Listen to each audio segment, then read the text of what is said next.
I was looking through the stack of papers for today's deep dive, and I honestly didn't know whether to classify this one as a biology discussion or a philosophy one. A philosophy one. That's a pretty heavy way to start. It is, yeah, but bear with me here.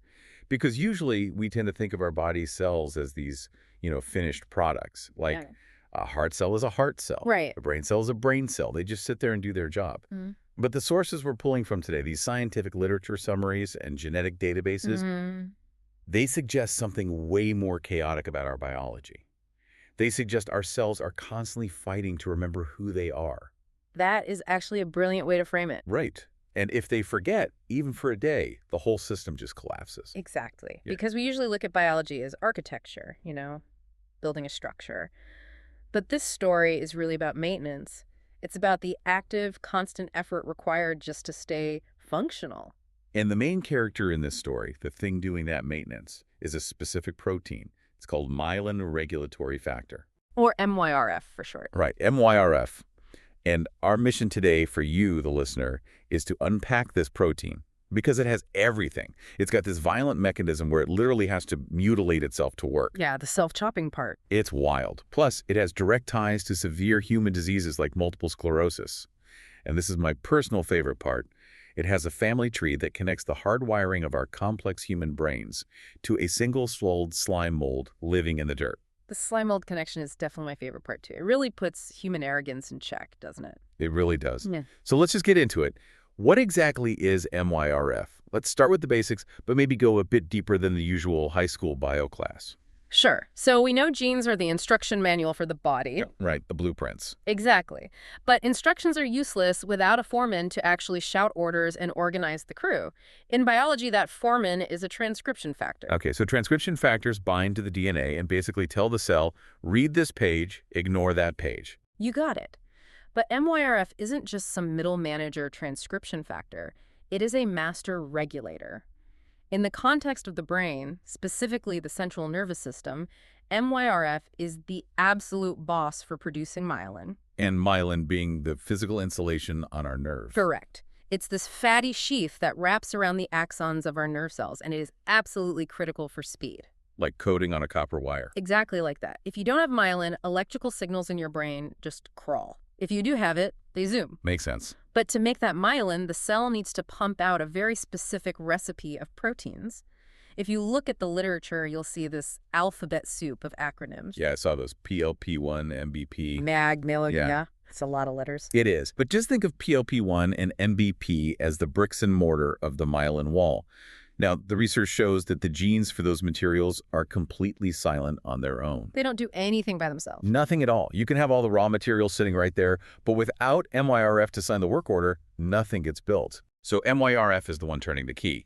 If it's absent, the factory is totally dark. Precisely. And this mechanism is highly specific. You don't just find MYRF floating around everywhere in the body. In the brain, it is strictly found in mature myelinating oligodendrocytes. Oligodendrocytes being the specific cells that actually wrap the nerves. Right. Although I did catch a really weird detail in the gene expression data from the sources. It said MYRF also pops up in the stomach. Oh, you caught that. Yeah, specifically the pyloric antrum, which seems like a huge jump from the brain. You have a sharp eye. Yes, biology is rarely tidy. Evolution loves to reuse its tools. So MYRF is also expressed in the stomach and parts of the intestine. What's it doing down there? It's likely helping mucus cells differentiate. But the stakes are very different. I mean, if MYRF glitches in the stomach, you might have some digestion issues. Right. But if it glitches in the brain, you lose the ability to move or think clearly. So for our purposes today, the central nervous system is the main stage. Okay, that makes sense. So we have this foreman, MYRF. He's in charge of the myelin crew in the brain. But this is where the story gets really weird for me. The mechanism. Yeah.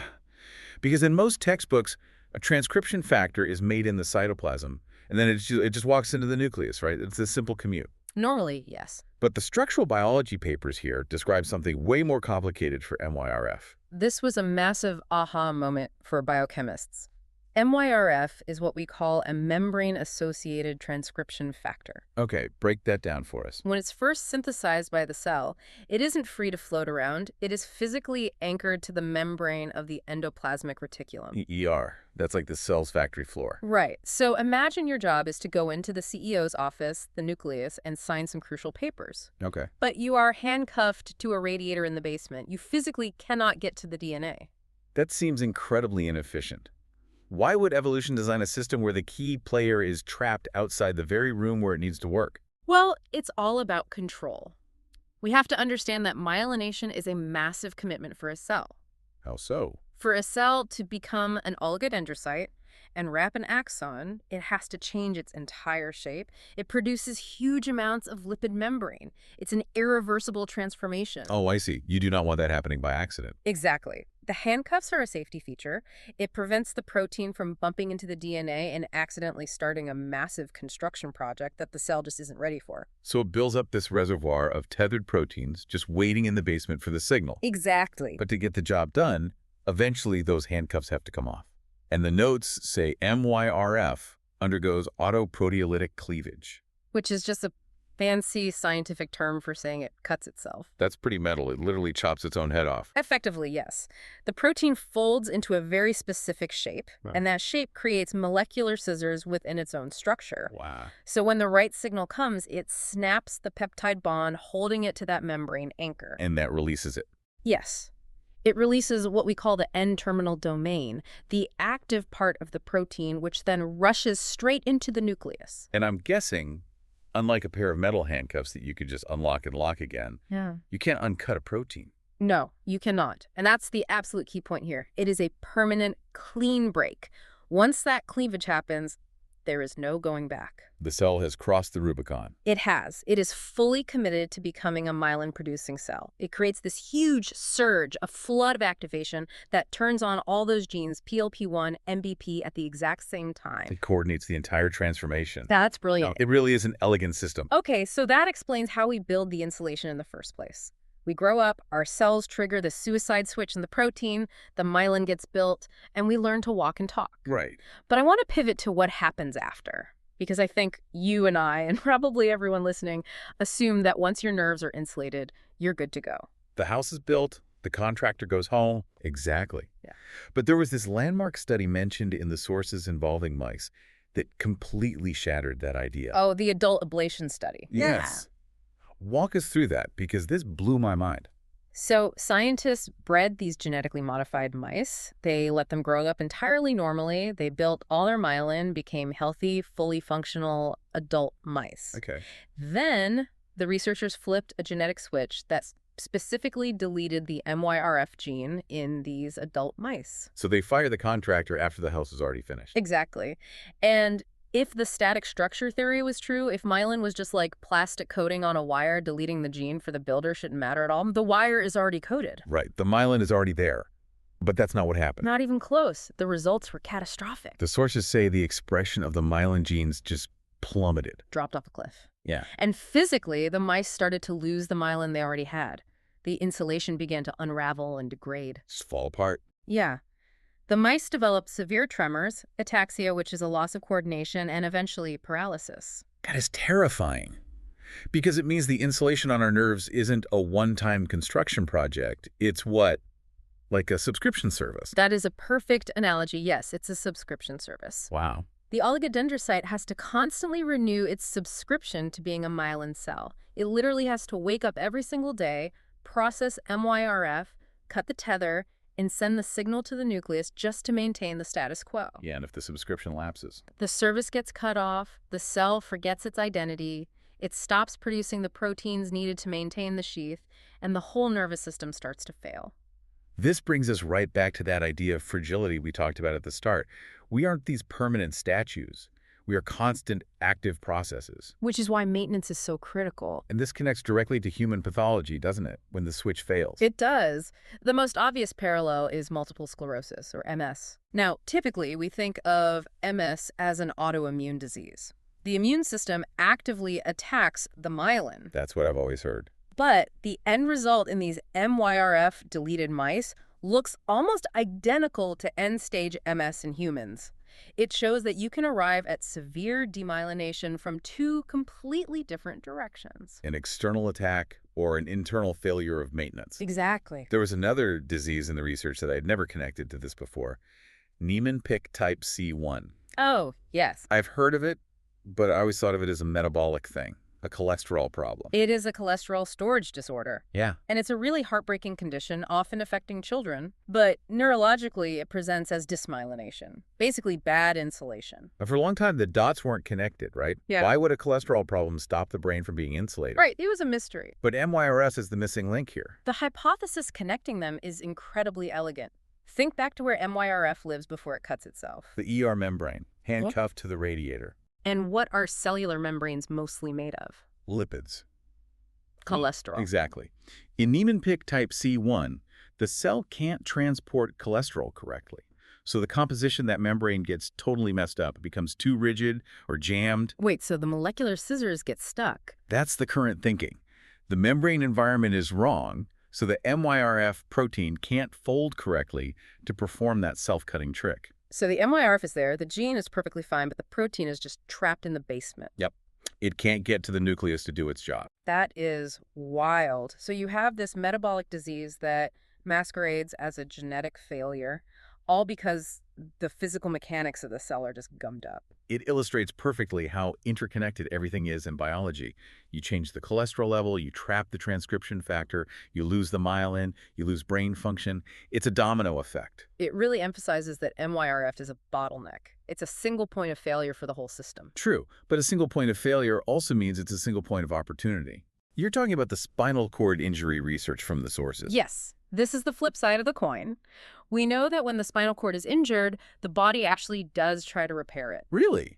I thought spinal nerves couldn't heal. They struggle to, but the body tries. It recruits these cells called oligodendrocyte precursor cells, or OPCs, to the site of the injury. Like baby cells waiting to grow up and become myelin wrappers. Exactly. And the data shows MYRF activity actually spikes during this time. It surges. It surges. It's the body attempting to initiate that burn the ship's commitment to repair the insulation. But here's the kicker from the studies. Okay. If researchers artificially repress MYRF in those precursor cells, the functional recovery is significantly delayed. The repair fails. So the baby cells show up to the injury, they hang around, but they don't actually wrap the nerves. They can't commit. They can't commit without MYRF. It's the right limiting step for healing. Which naturally leads to the big what if. Exactly. What if we could develop a drug that artificially stimulates MYRF?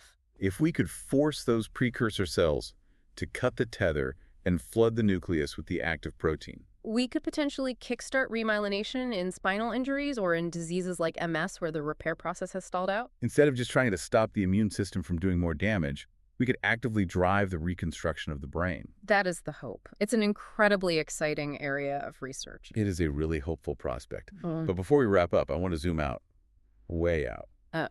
Because we teased the slime mold at the very beginning of the deep dive, and I do not want to leave the listener hanging. We absolutely cannot forget the slime mold. So, looking at the orthologs section of the genetic database data. Orthologs being genes in different species that evolved from a common ancestor. Right. So humans have the MYRF gene on chromosome 11. Mice have their version, spelled with lowercase letters, on chromosome 19. Typical mammalian stuff. But the list goes on. There's a nematode worm, C. elegans, with a gene called PQN47.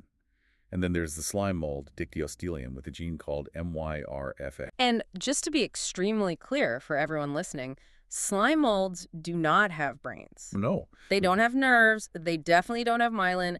They are single-celled amoebas that live in the dirt. So why on earth do they have a myelin regulatory factor, or at least the ancient grandfather of one? This is such a beautiful example of how evolution works. Evolution doesn't reinvent the wheel. It repurposes it. Okay, how so? Well, when researchers looked at the structure of the MYRF protein, specifically the part that binds to the DNA, they found it is incredibly similar to a protein found in yeast. It's yeast. Yeah, a protein called NDT80. NDT80, and what does that do in yeast? In yeast, it regulates sporulation.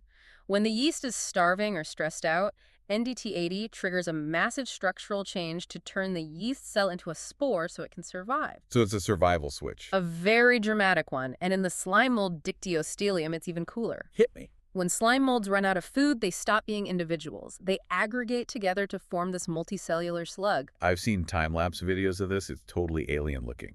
It is. Then, that slug stands up to form a fruiting body. Basically a stalk with a ball of spores on top. Right. But here's the dilemma for the slime mold. If you are a single cell inside that slug, you have to make a decision. What decision? Are you going to be a spore, which gets to fly away and reproduce and live? Or are you going to be the stalk, which holds the spores up but dies in the process? Oh, wow. It's an altruistic sacrifice. It is. It's pre-stalk differentiation. And the gene that drives that decision, the gene that says I commit to becoming the structural stalk and giving up my individuality, is the orthologa of MYRF. That is unbelievable. So the common thread across hundreds of millions of years isn't myelin at all. The common thread is irreversible structural commitment. Exactly. Evolution developed a mechanism, this membrane-tethered, self-cutting protein, to act as a definitive one-way switch. A master switch. Yes. In slime molds, the switch says, build a stalk.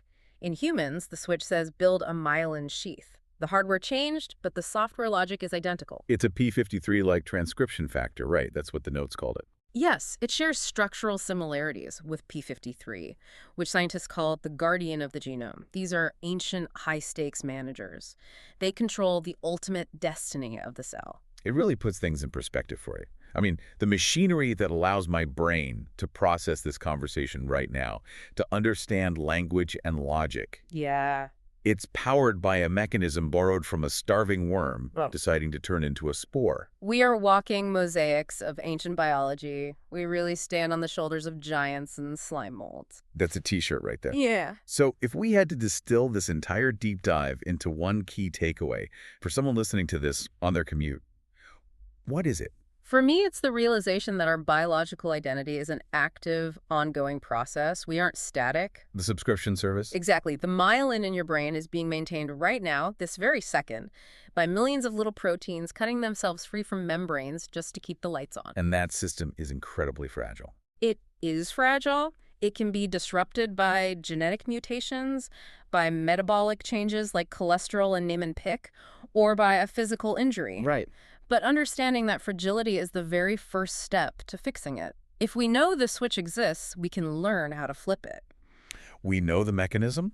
Now we just need to master the controls. That's the future of regenerative medicine right there, moving from just treating symptoms to actually rebuilding the architecture of the brain. Well, I am never going to look at a slime mold, or my own nervous system for that matter, the same way again.